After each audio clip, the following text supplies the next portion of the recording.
तो बहुत चाहता है हंसने को, पर किसी की कमी रुला देती है। मतलब के सिवा कौन सुनता है, रूह के बगैर तो घर वाले भी नहीं रखते। थक गया हूं तेरी नौकरी से ऐ जिंदगी,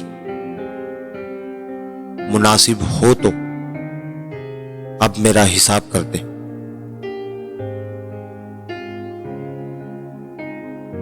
मौजूदा जिंदगी की कदर नहीं किसी को,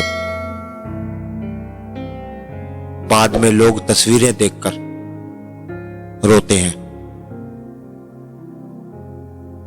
इबादतें कितनी भी हों काम नहीं आएंगी, हशर में रोएंगे बूढ़े माँ बाप को सताने वाले।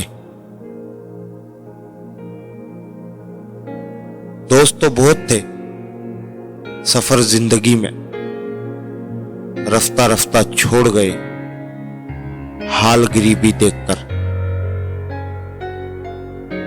लोग कहते हैं पैसे रखो बुरे वक्त में काम आएंगे, मैं कहता हूं अल्लाह पर यकीन रखो बुरा वक्त ही नहीं आएगा।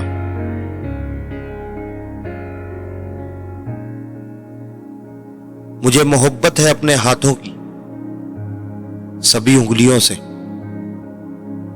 न जाने किस उंगली से पकड़कर मेरे माँ बाप ने मुझे चलना सिखाया होगा।